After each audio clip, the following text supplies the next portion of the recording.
Comme le temps passe, déjà le dernier plateau de cette émission qui met en valeur donc tous ceux qui sont honorés ce soir. Ce plateau numéro 3, si j'ose dire, est consacré à l'intégration et aux valeurs de citoyenneté. Donc c'est la catégorie qui nous intéresse. Mes invités, vous les découvrez. Je vais leur demander d'enlever leur masque, puisqu'on respecte scrupuleusement les distanciations. Il faut donner l'exemple. Et on est tous à plus d'1,20 m les uns des autres, donc on enlève notre masque. Avec nous, Brigitte Henriquez. Brigitte, vous êtes vice-présidente du comité olympique. Vous êtes vice-présidente également de la Fédération française de football. Vous avez été membre du jury de ces trophées. Vous êtes une habituée de sport en France, hein, puisqu'on parle souvent de valeurs qui vous intéressent. Et puis on a avec nous deux clubs amateurs, représentés d'abord par Sandrine Darac, président de Hand to Hand, donc qui s'occupe beaucoup d'intégration et qui est accompagné de son vice-président d'Hand to Hand, qui est Alexandre Hainaut. Merci à vous deux d'être là. Et puis en face de vous, j'ai Ludivine Bourri, en charge du projet du basket club de l'Étoile, qui défend des valeurs notamment de citoyenneté. Vous allez toutes et tous m'expliquer ce que vous faites exactement, parce que tout ça me semble absolument passionnant. Mais un mot d'abord, avec Brigitte, qu'est-ce que... On a en fait un public qui est un peu éloigné de la pratique, pour des raisons sociétales, des raisons historiques. L'intégration, est-ce que c'est pas ça finalement, d'essayer de faire en sorte que ces gens qui sont éloignés de la pratique sportive, y viennent naturellement par des initiatives comme celles qu'on va évoquer aujourd'hui? Bah écoutez, en tout cas, c'est très très important que ces publics éloignés puissent participer dans nos clubs. Et parce que le club, on dit que le sport c'est l'école de la vie, mais le club encore plus.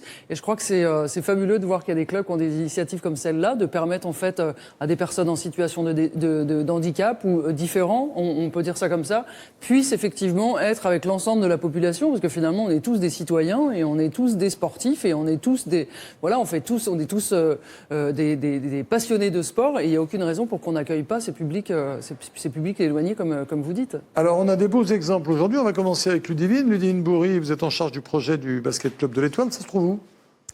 C'est entre Aix et Marseille, c'est le bassin minier. Donc on est sur 5 villages qui sont Pépin, Mimet, Cadeau, Gréas, qui est à Saint-Savornin. Très bien. Voilà. Et alors quel est le projet? Expliquez-moi. Le projet, en fait, c'est la citoyenneté dans le sport. C'est parti, en fait, le projet est parti d'une incivilité sur le terrain, dont j'étais coach à l'époque de l'équipe, et des parents s'en sont pris un enfant de 11 ans en sifflant sur le terrain parce qu'il avait fait un mauvais geste. Et c'est quelque chose, en fait, qui m'avait tellement choquée que j'ai demandé à la présidente de l'école d'ouvrir la commission citoyenne, de façon à ce qu'on puisse travailler. D'une part, c'est parti sur des incivilités. Et ensuite, on a développé ça. Ça peut partir sur l'écologie. On travaille avec le secours populaire. En fait, la citoyenneté, c'est tellement large que c'est juste en fait d'apprendre à vivre ensemble et que chacun arrête de juger et qu'on fasse du sport dans les bonnes valeurs, quoi. Alors, ça se passait donc dans le monde du basket, Brigitte. On ne va pas toujours mettre le doigt sur le football, mais c'est vrai que l'attitude des parents, parfois, au bord des terrains, l'attitude vis-à-vis des arbitres, il y a un gros travail aussi à faire. Alors là, je vous demande de mettre votre casquette de vice-présidente de la Fédération française de football. Il y a beaucoup de boulot, là.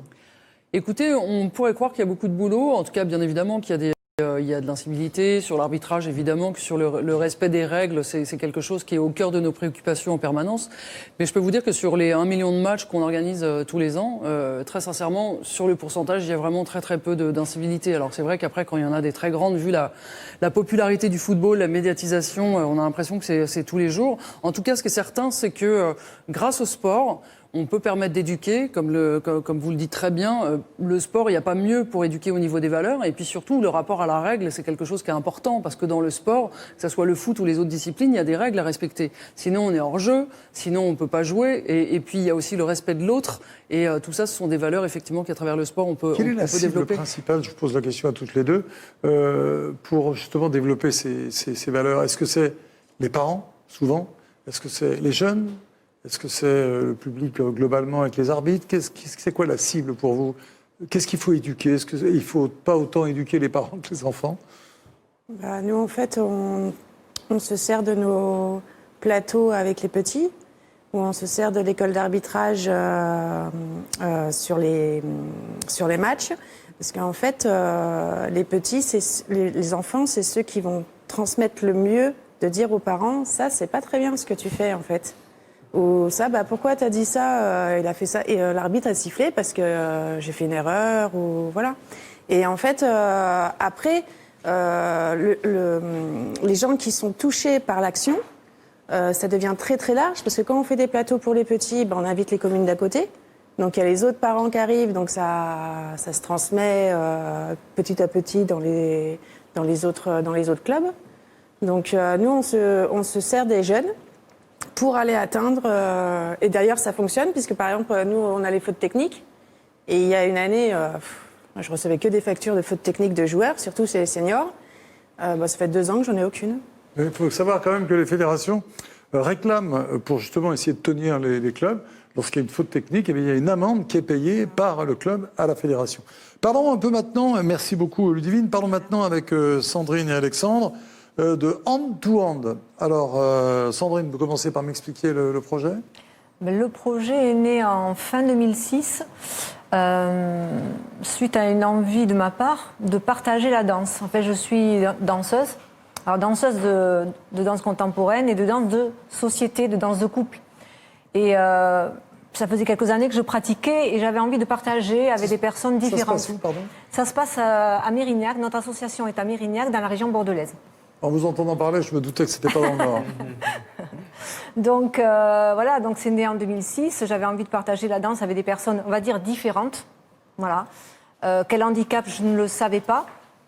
Et la vie fait que l'on rencontre des personnes qui vous ouvrent les portes. Et donc, je me suis tournée tout naturellement vers la danse avec des personnes en fauteuil. Donc, j'ai contacté un collègue à moi qui était en fauteuil. Et tous les deux, on a créé cette association. On s'est formés d'abord, parce qu'il a fallu se former d'abord. C'est ça. Voilà, parce que moi, j'étais danseuse, mais pas professeure. Donc, on s'est formés. Et ensuite, voilà, on a créé notre association fin 2006. Et au départ, on était une dizaine. Aujourd'hui, on est 80 adhérents avec plus de 50 personnes handicapées. Voilà. Donc, handicap moteur, handicap des personnes atteintes de trisomie 21 aussi, des personnes qui sont malmarchants. Voilà. Handicap moteur en fauteuil manuel comme Alexandre, ou en fauteuil électrique, ou voire des handicaps beaucoup plus lourds. Qui dansent, mais avec une personne derrière le fauteuil. Enfin, voilà. Donc on est une association qui a bien évolué, mais c'est une association de danse avant tout. Et ça, je le clame haut et fort. Et c'est une association de danse. On vient dans notre association pour danser, apprendre à danser avec des personnes qui sont différentes. La personne handicapée, elle peut dire la personne différente, c'est la personne qui est debout, et vice-versa. Donc en fait, on apprend à danser et ça crée une jolie mixité. Alexandre. Même les personnes qui sont sans handicap viennent dans notre association pour apprendre à danser. Enfin, on ne cherche pas des personnes qui savent déjà danser et voilà, qui viennent pour danser avec des personnes handicapées. On est vraiment tous là pour danser, tous ensemble. Voilà. Il y a quoi ? Qu'est-ce qui s'installe ? Une joie de partager, une joie de découvrir. Alexandre, vous l'avez vécu vous êtes venu d'abord pour danser et aujourd'hui vous êtes vice-président du club. Comment ça s'est passé ? Alors moi j'ai rencontré l'association en 2012. Donc oui, l'association avait déjà 6 ans. Et du coup, un peu par hasard, voilà, je ne connaissais pas du tout le milieu de la danse et vraiment voilà, je voulais découvrir quelque chose de nouveau. Et du coup, j'ai découvert cette ambiance de convivialité, d'échange et voilà, vraiment de partage voilà, sans aucune différence en fait. Et puis bon, je me suis pas mal investi et voilà, j'ai décidé de devenir vice-président. Et depuis 2 ans, on a monté une section de danse sportive pour faire des compétitions. Et du coup, je suis aussi compétiteur avec Sandrine. Voilà. On a aussi des cours de flamenco aussi, parce qu'aujourd'hui, on va essayer d'un petit peu prolonger et aller vers d'autres danses. Donc on a aussi du flamenco. Mais ce qu'il faut dire aussi, c'est que derrière, la danse amène autre chose en fait aussi. Amène la personne handicapée à découvrir son corps en fait, à se dire ah je peux faire ça, ah je le faisais pas, tiens voilà, ça permet aussi d'évoluer, de partager, de sortir effectivement de la maison, de rencontrer du monde et de faire comme tous les autres, toutes les personnes qui dansent. Alexandre, vous êtes arrivé dans le monde de la danse, donc par hasard, vous le disiez. Est-ce que vous avez eu d'autres proposition? Est-ce que dans le paysage qui était le vôtre, il y avait d'autres offres? Est-ce que le sport pouvait vous apporter quelque chose? Ou est-ce que seule la danse a été l'occasion pour vous?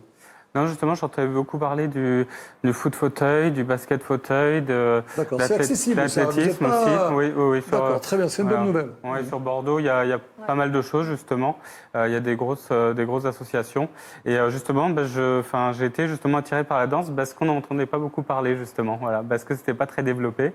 Et donc, je trouvais que c'était un beau challenge, justement. D'amener ça à se développer, en fait. Projet absolument passionnant. Brigitte, ça a dû être chaud, le jury, là, parce que les projets sont passionnants. Alors, on rappelle qu'il y a premier, deuxième et troisième prix, que tout le monde est... Et ça a été difficile de choisir auditorien, on ne sait rien. Non. En tout cas, ce qui est certain, c'est que, vous voyez, j'ai encore le sourire parce que quand je vous disais que voilà, le club, c'est la vie, le sport, c'est la vie.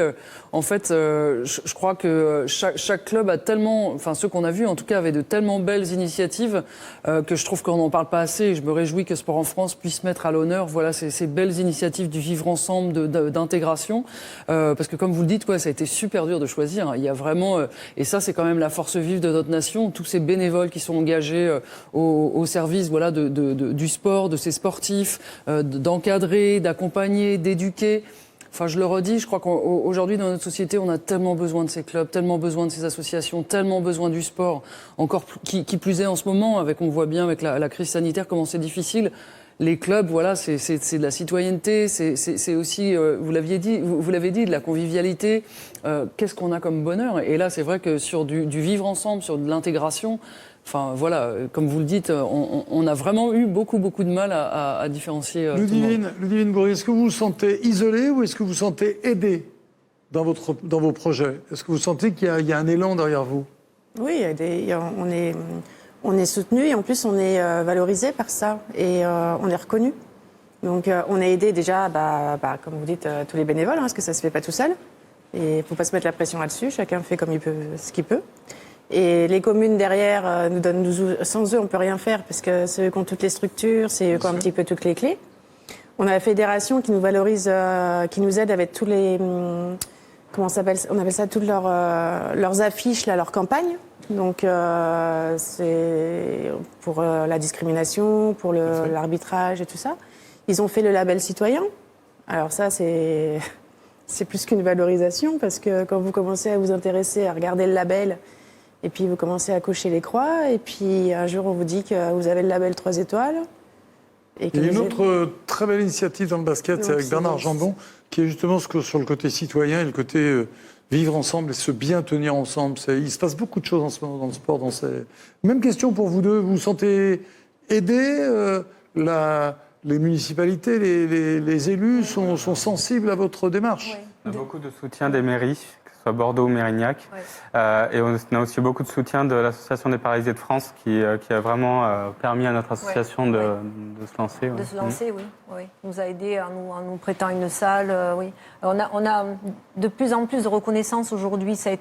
On a beaucoup travaillé pour avoir cette reconnaissance et être reconnu comme étant une association de danse, comme une autre association. Et on a beaucoup travaillé en communication. On fait beaucoup de démonstrations pour ça aussi.